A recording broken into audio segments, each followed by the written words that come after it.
Cuneta patungkol sa pagpapalaki ng mga anak. Muling kinumentuhan ng veteran showbiz columnist Christy Ferman ang tungkol sa mga online post sa social media ni megastar na si Sharon Cuneta patungkol sa kanyang mga anak na sina Keiki at Mil Pangilinan.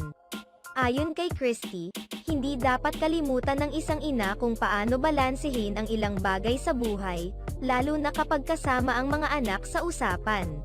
Binabalanse dapat talaga eh. Alam naman natin kung sumosobra na tayo at kinukulang. Alam naman natin yan, di ba? Talagang sa atin dapat magmula lalo na kung anak na ang mga involved. Sa kalagitnaan ng talakayan nila ni Romel Chica, nagtaka si Christy kung bakit kailangang purihin ni Sharon Cuneta ng todo ang dalawang anak nila ni Kiko Pangilinan. Samantalang hindi naman umano ganoon si Sharon kay Casey Concepcion na anak rin naman niya. Si Sharon naman ay matalino.